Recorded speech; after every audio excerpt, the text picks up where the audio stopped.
안녕하십니까. 예사랑교에 심하고 있는 김경준 목사입니다.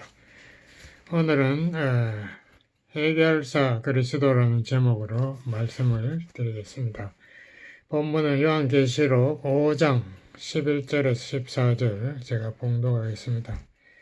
내가 또 보고 들음에 보좌와 생물들과 장로들을 둘러선 많은 천사의 음성이 있으니 그 수가 만만이요 천천이라.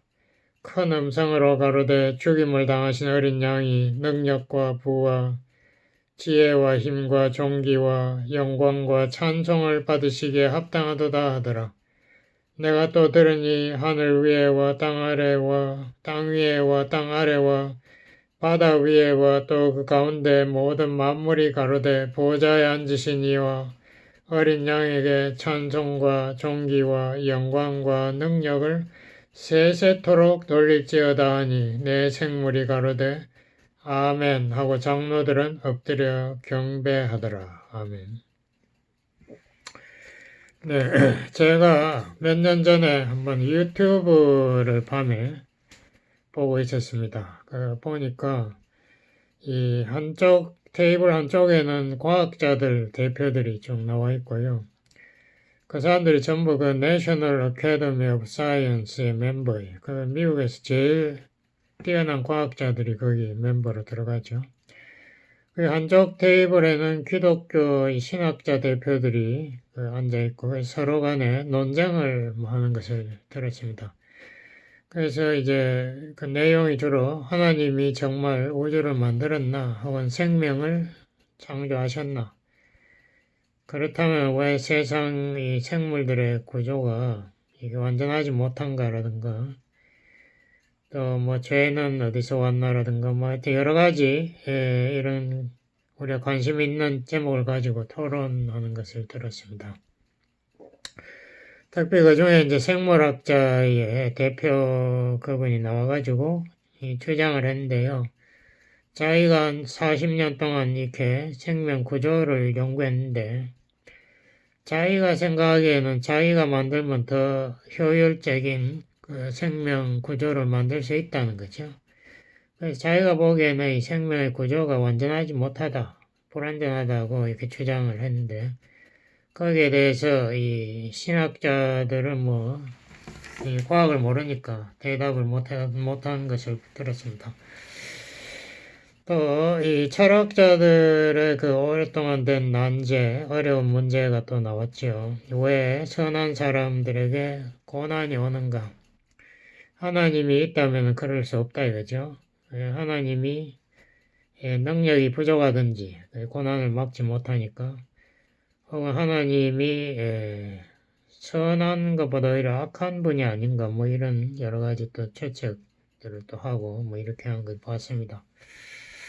이 신학을 대표한다는 분들이 제가 보기에는 조금 부족한 것 같아요. 거기에 충분히 성경을 안다면 대답할 수 있는데 과학을 몰라도 전혀 대답을 못하고 이렇게 밀리는 것을 봤습니다.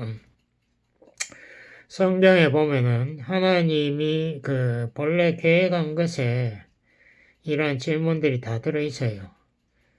그러니까 성경에 보면 이사야 14장이나 에스겔 28장에 보면 처음에 천사들의 타락에 대한 이야기가 나오거든요. 하나님이 이 천사들을 거의 완전 무결하게 창조했지 않습니까? 뭐 하나님보다 조금 못할 정도로 완전하게 창조했는데도 그 천사의 두목, 그 천사장 네 분이 있는데 그 중에 하나가 사탄이 이 하나님과 같이 자기도 되겠다고 해서 하나님을 대항하고 자기를 따르는 천사들을 그 천사의 전체의 한 3분의 1을 모아가지고 하나님과 대항하다가 하나님 이제 심판을 받아서 땅에 떨어지고 뭐 이런 것이 나오거든요. 그럼 우리가 생각해 볼 필요가 있습니다. 인간보다도 훨씬 뛰어난 천사들까지도 죄를 범했다. 그렇다면 천사보다 훨씬 못한 인간들, 뭐 우리가 천사의 능력에 뭐 1억분의 1도 안 되죠. 천사 한 번만 오면은 지구 인구 뭐 지금 70억이 넘는다고 하는데 뭐 한순간에 다 죽일 수 있는 그런 천사들의 능력은 엄청난 거예요. 근데 그러한 천사보다 훨씬 못한 인간들을 하나님께서 이 창세기 1장에 보면 창조했다고 했는데, 그렇다면 그 사람들이 이 천사의 장, 사탄이 와서 죄의 유혹할 때에 뭐 선악과를 하나님 따먹지 말아 하는데 선악과를 따먹어야 하나님처럼 된다고 했을 때에 그 유혹에 안 떨어지겠습니까? 제가 생각에는 어림도 없는 그 천사 장이 유혹하는데 연약한 인간이 당장 넘어지죠. 그거는 뭐 제가 생각에 뻔한 것 같은데요. 하나님께서 이 인간들이 천사의 유혹에 넘어지지 않게 막지 않았다는 것 그 자체가 벌써 하나님께서 인간의 죄 짓는 것을 허용하신 겁니다. 그래서 이제 인간은 어쩔 수 없이 죄를 짓게 되었고 또 그 죄 결과 심판을 받아서 이 죽음, 사망, 육신도 사망이지만 영적으로도 하나님과의 관계가 끊어지고 또 죄에 굴복함으로써 죄의 종이 되었다. 뭐 이런 것이 인간의 아주 근본적인 속죄라고 제가 말씀드렸는데요. 인간이 해결할 수 없는 문제, 죽음과 죄, 이 문제를 인간이 더 안고 결국 에덴 동산에서 쫓겨나지 않습니까? 그래서 우리 인류의 역사가 뭐 4,000년 혹은 6,000년이라고 하는데 인류의 역사를 보면은 제가 보기에는 그래요. 거의 대부분 중요한 것은 전쟁의 역사예요. 전쟁 뭐 어느 나라가 어느 나라를 침략했다든가 뭐 민족 안에서 뭐 반역이 나와서 정권이 무너졌다든가 뭐 이런 것이 대부분 중요한 역사가 되고요. 어느 역사학자가 연구를 했는데요. 인류 역사에 큰 전쟁이 없는 해는 한 300년 정도밖에 안 된다. 이렇게 뭐 그 사람 분석한 것을 제가 읽어봤습니다. 지금도 이 전 세계 각국의 전쟁 숫자가 50개가 넘는다 그래요. 저는 어디서 그렇게 많은 전쟁이 벌어지는지 모르겠는데 중동에도 많은 전쟁이 항상 벌어지지 않습니까? 뭐 시리아나 아프가니스탄 같은 데 많은 전쟁이 있고 아프리카에도 많은 전쟁이 있죠. 우리 한국에만 해도 뭐 야당과 여당이 서로 뭐 총이 있으면 싸울 거예요. 서로 뭐 그냥 그렇게 미워하고 저주하고 이렇게 싸우고 있고 그뿐만이 아니라 제가 보기에는 인간뿐 아니라 동물 영화 같은 것도 봐도 그 대부분 인기 있는 동물 영화들이 상당 숫자가 그 어떤 생존 경쟁 그것을 기록한 영화들 뭐 사자와 하이에나가 싸우고 뭐 뱀과 표범이 싸우고 뭐 이런 영화들이 많더라고요. 동물들이 항상 긴장해가지고 이렇게 풀을 뜯어 먹어도 아주 긴장해가지고 있는 게 언제 자기가 다른 동물의 습격을 받을지 모르는 이러한 아주 뭔가가 불안한 세상인 것 같아요. 이 성경은 여기에 대해서 대답하고 있습니다. 로마 11장 32절 같은 데 보면은 하나님이 모든 사람을 순종치 않는 데 가두어 두셨다라고 합니다. 그것은 하나님께서 결국은 그 인간들, 죄 많은 인간들에게 자신의 긍휼을 그 용서와 사랑을 보여주시려고 했다. 뭐 이렇게 로마서는 말하고 갈라디아 3장 22절도 성경이 모든 사람을 죄 가운데 가두어 두심은 예수님을 믿음으로 그 약속 영생을 얻게 하려고 죄사함 받고 영생 얻게 하려고 하나님께서 계획하셨다고 말하고 있습니다. 인간들이 처음에 죄지었을 때에 하나님께서 인간들에게 이제 와서 대화하며 창세기 3장 15절에 처음 약속한 것이 저희 인간의 후손에서 메시아를 보내서 사탄의 머리를 부서뜨리겠다. 사탄의 권세를 부수겠다라고 약속하셨습니다. 그러니까 이 모든 그 성경에서는 그 인간의 모든 역사 혹은 우주의 역사가 이 메시아 예수님을 통해서만 이것이 우리가 하나님 뜻을 알 수 있고 그 해석이 역사가 해석이 가능하다고 이렇게 성경은 말하고 있습니다. 그럼 먼저 구약 성경에서 하나님이 이 메시아에 대해서 무슨 말씀하시나 제가 조금 요약해서 말씀드리면요. 구약을 해석하려면 반드시 예표라는 것을 알아야 됩니다. 예표라는 것은 쉽게 말하면 손가락, 포인터, 뭐를 가리키는 거. 절로 가면은 무슨 공원이 있어요. 이렇게 가리키는 그것을 예표라고 하는데, 앞으로 미래에 일어날 혹은 올 인물들, 그것을 미리 가리키는 것을 예표라고 하는데요. 메시아에 대한 예표가 구약에 가득히 있습니다. 뭐 온갖 것이 다 예표인데요. 만나도 하늘에 떨어진 그 떡, 그것이 바로 예수님 자기가 만나라 생명의 떡이라고 뭐 이렇게 말함으로써 만나가 예표라는 것도 말씀하셨고, 구약에서 특별히 사람, 즉 선지자를 하나님께서 보내가지고 메시아의 모습을 미리 보여줍니다. 대표적인 것이 첫 번째가 이 아브라함을 우리가 창세기 12장에 나오는 아브라함은 하나님이 그 메소포타미아에 있을 때 불러내지 않습니까? 그래서 약속의 땅 가나안으로 가라 이렇게 말하면서 그에게 언약을 합니다. 그 언약이 뭔가 하면은 너의 후손을 통해서 땅의 모든 족속이 복을 받는다. 그 복은 구원을 말한다라고 갈라디아 3장 8절이 말하고 있습니다. 그러므로 아브라함이 믿음으로 이렇게 됐지 않습니까? 그러니까 아브라함이 첫 케이스죠. 아브라함이 믿음을 통해서 이 복을 받은 것처럼 아브라함의 우선 메시아를 믿음으로 말미암아 이 구원의 의인이 된다라고 성경은 말하고 있습니다. 그 다음에 두 번째로 중요한 선지자가 모세라고 우리가 말할 수 있는데요. 그 아브라함의 후손들이 요셉의 초청을 받아서 애굽에 가서 그 애굽의 종이 돼버렸는데, 그때에 이제 모세가 나와가지고 이 이스라엘 백성을 이 애굽에서 건져내가지고 해방시켜가지고 이제 가나안 땅으로 출발하게 그 인도를 하지 않습니까? 그때 모세가 하나님에게서 이제 율법을 받았습니다. 그 율법은 두 가지 중요한 역할을 하는데요. 하나는 하나님의 거룩성, 다시 말하면 하나님 거룩하니까 하나님에게 죄를 범치 마라 이 말인데, 죄를 범했으면 회개하라 이 말이죠. 그래서 십계명을 모세를 통해서 주니까 이스라엘 백성이 당장 이 송아지를 금으로 만들어가지고 그 하나님이라고 절하고 여단법석. 십계명을 금방 어기는 그것이 인간이라는 것이 죄의 종이니까 죄를 이길 수 있는 능력이 없어요. 죄의 종인 것 금방 보여주고, 또 율법은 동시에 성전을 짓게 합니다. 성전 안에 보면은 이제 제단이 있고 거기에서 늘 속죄 제물을 바치게 동물을 죽여서 피를 뿌린다 이거죠.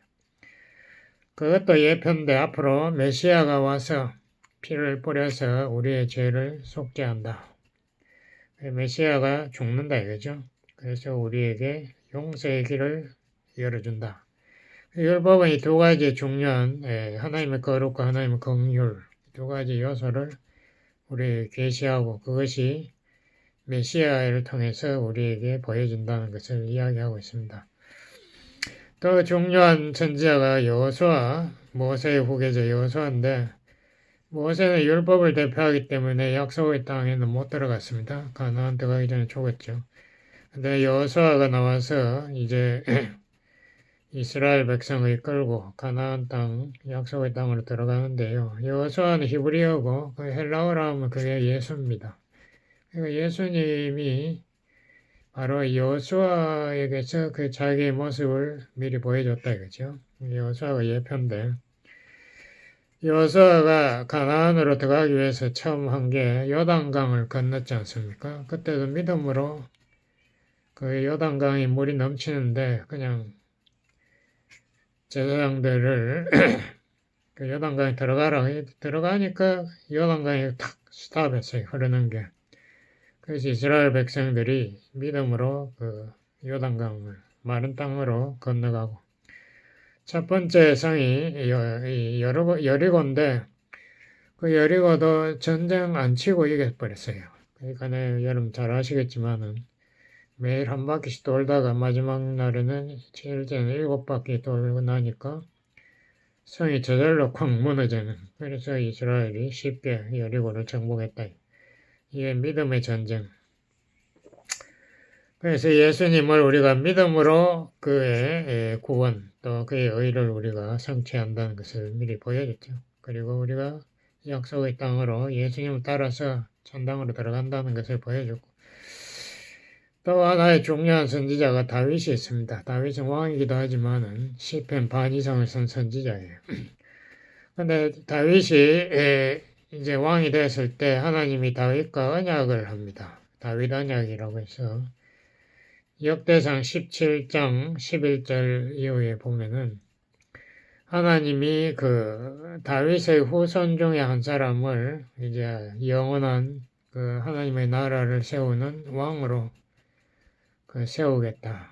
그래서 메시아가 이스라엘 사람도 알아들었어요. 그래서 메시아가 다윗의 후손으로 온다.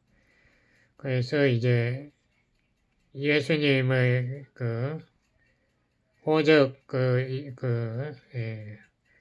계보를 보면은 마태복음 1장에 보면은 그 예수님이 다윗의 후손이라고 이렇게 나오지 않습니까? 또 하나 제가 들고 싶은 게 다니엘도 아주 유명한 선지자인데요. 다니엘이 그 당시 바벨론 왕 느부갓네살의 꿈을 해석할 때 그 사람의 모습으로 세워진 그 상, 그게 이제 결국 다니엘이 해석하는 게 머리는 바벨론 왕국이고 마지막에 로마 왕국에다가 또 이제 10개국, 유럽 10개국으로 이렇게 왕국이 이어지는데 그것이 하늘에서 내려온 돌, 그 돌이 그 상을 때리면 상이 가루같이 부서지고 그 돌이 온 세상을 채운다. 다시 말하면 그 돌이 메시아고 메시아 왕국이 온 세상을 다스리게 된다는 것을 다니엘이 해석했습니다. 그래서 이제 구약에도 이 메시아에 대한 여러 가지 예언과 예표가 가득 차 있죠. 신약에 오면은 히브리서 1장이 그 메시아에 대해서 잘 말씀하고 있습니다. 그래서 제가 그거를 1장 1절에서 3절까지 제가 봉독하겠습니다. 옛적은 구약의 선지자들로 여러 부분과 여러 모양으로 우리 조상들에게 말씀하신 하나님이 구약 성경은 선지자들로부터 온 거죠. 이 모든 날 마지막이라고 한 것은 이 예언이 성취되는 날, 그러니까 메시아가 나타난 날이지. 모든 날 마지막에 아들로 우리에게 말씀하셨으니 예수님으로 우리에게 말씀하시고 계시겠다. 이 아들을 만유의 후사로 세우시고, 그러니까 하나님의 모든 세계의 그 소유자로 상속자로 그분을 세우시고 또 저로 말미암아 모든 세계를 지으셨느니라. 그 예수님이 창조했다. 요한복음 1장에도 맡은 말씀으로 세계 창조됐다고 그러죠. 이는 하나님의 영광의 광채시요. 하나님의 그 영광의 모습을 보여주는 분이고 그 본체의 형상이시라. 본체라는 것은 그 본성, 영어로 말하면 essence. 그 하나님의 그 모든 성품을 가지신 분이다. 그게 하나님이다. 그의 능력의 말씀으로 만물을 붙드시며 그의 능력, 그 예수님의 능력으로 만물을 컨트롤하고 계시고 죄를 정결케 하는 일을 하시 십자가에서 속죄일을 끝냈죠. 높은 곳에 계신 위엄의 우편, 하나님 우편에 앉으셨느니라. 그게 하나님의 권세를 가졌다. 제가 천사보다 훨씬 뛰어난 분이다 라고 여기서 말하고 있습니다. 그래서 히브리서 1장이 예수님이 누군가 아주 잘 요약해서 말하고 있는데 예수님이 처음에 성경 그 강해를 하실 때 마태복음 5장 17절에 보면은 예수님이 그랬습니다. 내가 율법이나 선지자를 폐하러 온 것이 아니요.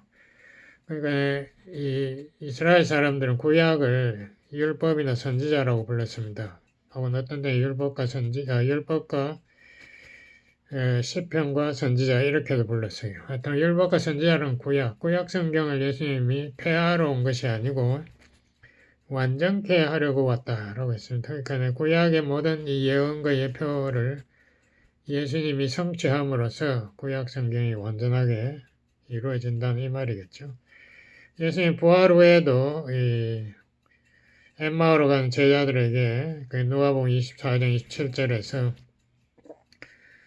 이 구약 성경 전체가 바로 자기 자신에 대한 이야기다. 그러니까 구약이 아까 제가 말씀드린 예표, 예언의 메시아에 대해서 말하는 것이라고 제가 말씀드렸는데 그걸 예수님이 그 제자들에게 설명해 줬고 24장 44절에도 열한 제자들에게 구약 성경 전체가 자기에 대한 것이라는 것을 말씀해서 자기가 성경의 성취자고 주인공이라는 것을 분명히 말씀했습니다.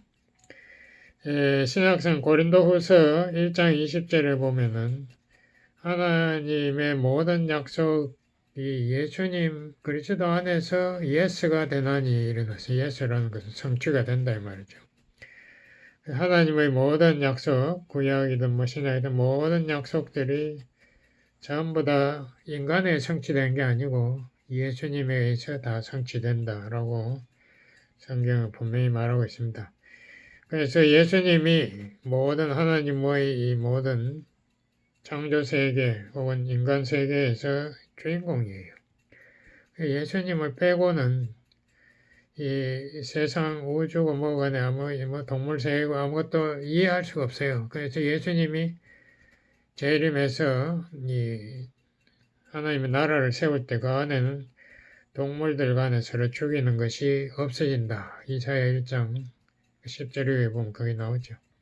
그래서 어린아이가 독사에 꿀에도 손을 넣는다. 이런 양새끼들이 사자와 같이 뛰논다. 그것이 이 동물 세계 생존 경쟁 이 자체도 결국은 이것이 인간의 죄 때문에 타락해서 결국은 불완전하게 된 거고 그것도 다 예수님 오면은 전부 다 평화의 왕이 오시면은 온 세계가 평화의 세계로 변화된다는 것을 성경은 이야기하고 있습니다.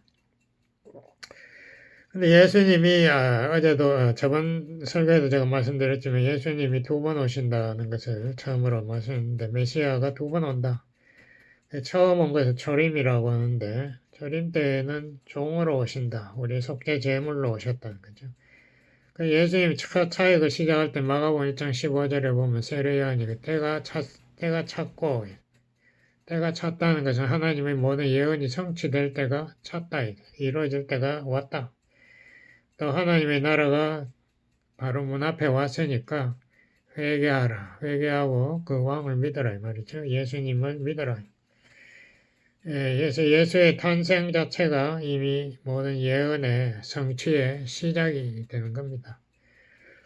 그래서 성경은 예수님 빼면 아무것도 안 되는 거죠. 그러니까 이스라엘 백성들이 구약 성경 이해를 못하는 거죠. 밤낮 읽고 공부하면서도 이사야 53장이 무슨 말인지 예수님의 속죄 제사, 속죄 제물이 되는 그 이야기를 전혀 이해를 못하고 어렵다고 이렇게 성경 레바이 이스라엘 성경학자가 그 따위로 말하고 있는 것을 볼 수 있습니다. 예수님이 초림으로 오심으로 인해서 이 속죄 제물이 되심으로 인해서 죄사함의 길이 열렸다 이거예요. 그래서 우리가 예수님의 그 대속 그 동물의 피가 아니고 예수님 메시아의 피로 인해서 우리의 죄가 용서함을 받게 되고 또 우리와 하나님과의 관계가 심판의 대상, 저주의 대상이 아니라 우리는 이제 사랑의 대상, 용서의 대상이 되었다. 그리고 예수님은 승천하고 나서 약속하신 성령을 대신 보내십니다. 그렇게 함으로 인해서 인간들이 비로소 이제 정말 예수님을 완전히 믿게 되고 또 죄의 능력을 극복할 수 있게 성령의 능력을 받으니까요. 성령이 우리 마음속에 계시면서 우리가 하나님의 뜻을 이해하고 따르게 도와주십니다. 그래서 우리가 성화, 거룩하게 된다 이거죠. 그리고 예수님의 재림 때에는 성령의 능력으로 우리 육신도 부활한다 라고 했습니다. 예수님의 부활에 우리가 동참하게 될 새 몸을, 예수님의 몸과 같은 몸을 가지게 된다 라고 성경은 말하고 있습니다. 그래서 재림 때에 예수님이 이제 하나님의 나라를 회복시키고 심판주로 오셔서 사탄의 권세를 깨뜨리고 죄의 권세를 정복하고 우리 인간들의 이 죄의 육신, 이 몸도 우리가 새 몸을 입음으로 인해서 완전히 죄에서 우리가 자유함을 얻게 되는 그런 때가 온다 이거죠. 이러한 하나님의 그 시나리오, 그 전체가 하나님께서 인간이 죄지었기 때문에 그때 플랜 B로 만든 게 아니고 백업 플랜으로 만든 게 아니고 성경에 보면 하나님께서 태초 전에 이미 세상 창조 전부터 미리 계획했다. 에베소 1장 4절 같은 데 보면 세상 창조 이전에 하나님께서 우리를 자녀 삼기로 자녀로 이미 예정 선택했다라고 성경은 말하고 있습니다. 그리고 이 하나님께서 이 지혜로우신 하나님께서 인간의 죄를 모를 리가 없죠. 그런데 그 죄에 대해서 다 그것이 하나님의 그 섭리 계획 안에 다 들어있는 거예요. 그러니까 선한 사람에게 무슨 고난이 오나 어쩌나 이런 질문이 필요 없는 거예요. 이 모든 것의 대답은 예수님이 오면 다 해결돼 버린 우리의 모든 하나님에 대한 불평불만 이해 못해가지고 하나님 원망 이 모든 것이 예수님을 만나는 순간 우리의 눈에서 눈물이 사라진다. 예수님을 통해서 참 하나님이 우리를 얼마나 사랑하시나 그것을 우리가 깨닫게 되고 고난을 통해서 우리 인간의 연약함을 새로 깨닫게 되고 우리가 하나님의 사랑과 능력을 체험하게 되는 오히려 하나님의 도구가 된다 이거죠. 그래서 제가 아까 읽은 그 요한계시록 5장 제가 다시 읽어보겠습니다. 11절부터 내가 또 보고 들음에 보호자와 생물들과 장로들을 둘러싼 많은 천사의 음성이 있으니 그 수가 만만이요. 만만이라면 수억은 된다 이거죠. 천천이라. 그 당시 숫자가 없으니까 그냥 만만이 천천이라. 엄청나게 많은 천사들이 있다. 큰 음성으로 가로되 죽임을 당하신 어린 양이 능력과 그리고 예수님이 능력과 부와 지혜와 힘과 존귀와 영광과 찬송 프레이즈 하나님만 찬송을 받으시기에 합당하도다. 하더라 내가 또 들으니 하늘 위에와 땅 위에와 땅 아래와 바다 위에와 또 그 가운데 모든 만물이 가로되 보호자에 앉으신 이와 어린 양에게 찬송과 존귀와 영광과 능력을 세세토록 돌릴지어다 하니 그러니까 보호자에 앉으신 하나님과 그 옆에 있는 어린 양 예수님에게 영광을 돌리는 거예요. 하나님이니까 영광을 돌리는 거지. 내 생물은 모든 창조 생물들의 대표, 내 생물이 가로되 아멘하고 장로들, 교회 대표 장로들은 엎드려 경배하더라. 예수님이 하나님 아니면 경배할 수 없죠. 그러니까 예수님이 하나님이시니까 예수님의 영광을 돌리고 경배를 했다.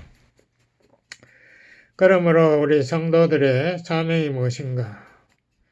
이 세상이 이렇게 모순되게 보이는 것을 설명해주고 거기에 해결사, 성취사 예수님이 있어야 이 모든 것에 해답이 있다는 것을 설명해주고 예수님의 그 희생과 우리의 죄를 통해서 오히려 하나님의 사랑을 보여주신 어떤 하나님의 그 놀라운 지혜 그것을 우리가 설명해주면서 예수님을 소개하는 거죠. 그렇게 함으로써 모든 영광이 하나라도 인간에게 돌아가는 필요가 없어요. 인간이 한 거 없어요.